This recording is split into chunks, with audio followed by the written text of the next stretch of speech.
Are you ready to start working on the go-kart? Are you excited? Yeah, you're excited. Are you ready? In this video, I'm actually going to start working on the Briggs & Stratton racing go-kart.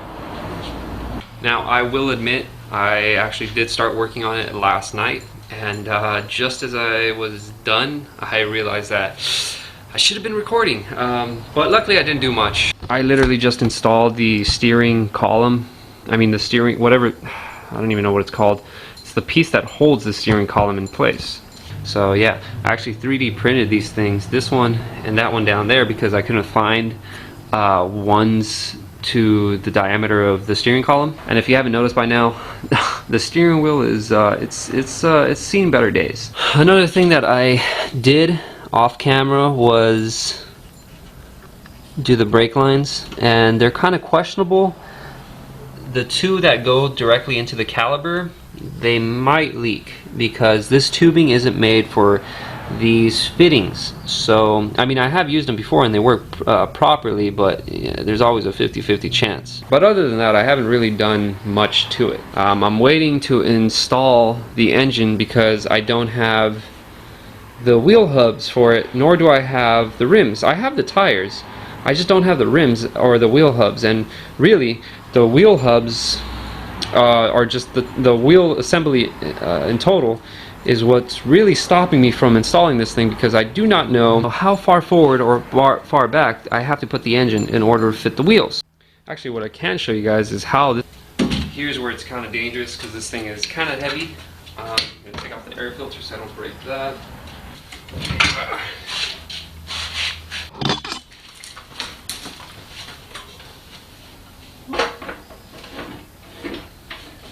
Alright, so that's how the engine looks on the go-kart. I had to make a custom bracket to offset the engine a good 6-7 inches that way, which means it will protrude out of the wheel line. So when I'm turning and I'm getting really close to corners and stuff, I gotta be really careful not to hit the engine. The reason why I had to do that was because of the torque converter, because if you see it from an bird's view, yeah, the engine is completely off of the frame. And that is because the back sprocket, actually, I could probably take this. So if you look at it from a bird's eye view, the sprocket on the torque converter is right there. And you have a good 5 inches of space for the torque converter on this side. So really, that's kind of my only option. My other option was to mount the engine on the back. Didn't like that idea for the simple fact that it's not going to look right. And I would rather have to make that bracket than have to weld on the frame back here and potentially ruin the integrity, because these go-karts actually use the frame for suspension. When you're driving, if you notice, it kind of twists and turns depending on where you're driving. So it's kind of the frame is what really softens the ride. So I kind of didn't want to lose any structural integrity of the frame. And on top of that, putting much more welds and much more brackets to hold the engine means that there is much more things that could break when I'm driving this thing really hard. There's much more areas to crack. Although I don't question my welding skills because I am certified, it's still a fear of mine. My idea when I'm building go-karts is the more you add, the more things could go wrong with it. So if you have a center fuel cell, you have to worry about a fuel pump. If you have front brakes, you have to worry about front brakes leaking or not working, or there's a cut in the system and now you don't have any brake pressure. In my opinion, for go-karts, is simpler is better. Yeah, so anyways, oh wait, almost forgot. The air pod. That's what really brings it all together. Alright, so I'm going to be honest with you. There's really not much I could do to this thing today, for the simple fact of the tire thing. But what I can do is two things. One, bleed the brakes. Another thing I could do is actually make the floor pan for the go-kart. I'll do this after I do the brake bleeding. Okay, so there's a couple of different ways you could bleed the brake system in your go-kart, and this process could be used on pretty much anything that uses hydraulic brake system, anything with fluid that is, such as the go-kart on this thing. The traditional way that I used to do it, and the traditional way that everyone could do it without any fancy tools such as this brake bleeder kit, is you fill up the reservoir on your brake booster with brake fluid. In this case, I use .3, mainly because it's widely used and you could get this whole thing for 20 bucks. And so you fill up your reservoir with brake fluid. Then what you do is you grab your wrench that fits over the brake valve. Once you have fluid in here, you pump the brake booster a couple times, you release the pressure on the brake valve, and that in turn pushes fluid through your hose lines. And you keep on doing that until it's all fluid inside the lines. Now, periodically, you do want to be checking your reservoir tank, because if you are sucking in air, that means that you're going to have to do the process over and over and over again, because you do not want air in your lines. Air does not compress. Fluid does. And so that's the way I used to do it for many years, but then one day I was at Harbor Freight and I realized that these things only cost like $20, $25. So I picked this little kit up, and what this does is it's a brake bleeder vacuum pump kit. It's exactly what it sounds like it does. What you do is you put this end over the brake bleeding valve, and so once you have that obstruction over this end, you pump this a couple times, and as you can see, it creates a vacuum in the lines. That is, this thing is pretty much sucking in, creating a vacuum, and this little reservoir is the splitter. So what this does is the fluid goes into here, it gets trapped into this little reservoir thing. Here we go. Alright, now that I got the seat out, you could kind of see a little bit better. Release the valve. Alright, so for some reason it doesn't want to bleed the brakes, nor with the vacuum, nor with the old systematic way to do it. So I'm going to continue playing around with it, and I'll let you guys know what I find.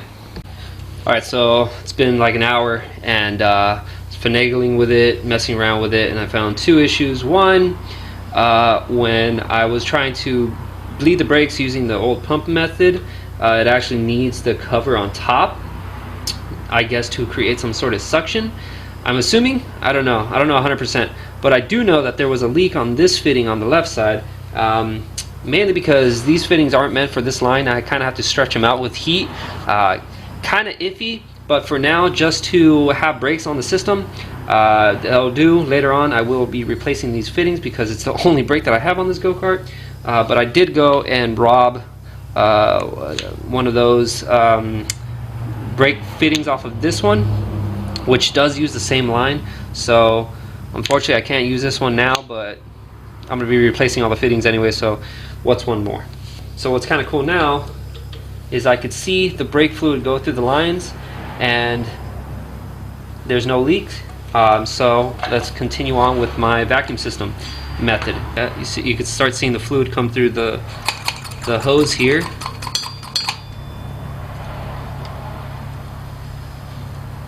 Yep. Oh. Alright, one more time.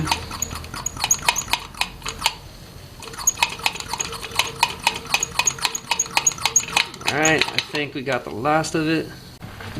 Alright, so the system is bled. It works. It's very grippy. This thing I just did rebuild a couple months ago. Brand new sealed, resurfaced the area where the piston is inside the caliber. I was more worried about it leaking through there than the hose lines, because obviously the hose lines are much more easier to fix or repair than the caliber. Another thing I just learned is that this caliber isn't self-adjusting. Usually calibers adjust to the wear of the brake pad, because over time obviously the brake pad gets thinner and thinner, and you don't want slop on the brake. You want instant braking system when you expect it. That's not the case with this. This actually reverts back to being flush with the caliber. I forgot that this actually has shims, so over time you actually take off shims according to how thin the brake pads are. In my case, I had to take out 3, which is it's not a lot.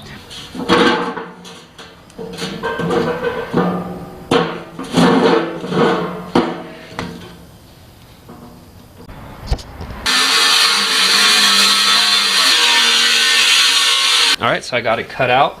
It's a little unproportional, but that's cool. I could always cut trim on this side to kind of equal it out. Yeah, it's perfect. Doesn't need to line up with the body contours that much, in my opinion. Doesn't really matter. I actually prefer for it to have a little opening on each side, mainly for dirt. Because if you have this floor pan all up against the frame here, over time what happens is when you're driving through dirt or gravel or whatever, the dirt actually gets stuck and creates friction, creates a rubbing effect on the paint. It's all types of bad. So yeah, perfect. All I gotta do is trim that little excess off and drill it up, put some bolts in through it, and yeah, we're good.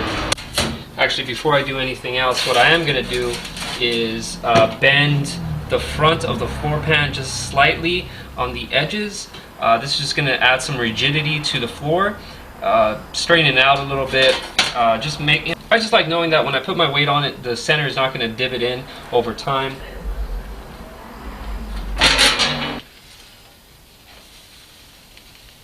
Oh yeah, definitely added some structural strength to it a little bit.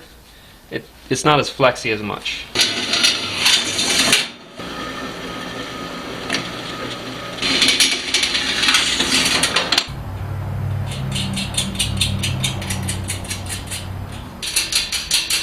Alright, so I got the floor pan in. Everything's good on that front. It's worthy to note that I have to put the bolts from the undercarriage up and put the nuts on top, because even if I cut the excess off on these bolts, it still protrudes longer than if I had it the other way around. And since these frames are notorious for being super low to the ground, the more clearance I have on the ground, the better. Alright, so that's pretty much it for this video and this project. I can't really do much on this thing for now, for the simple fact that I don't have the parts yet. But we did do quite a bit, so this thing's coming along nice. I like the way it looks. I just have to think of color schemes. Thinking red and black, maybe a little bit of purple. So we'll see. I will see you guys in the next video. Peace out.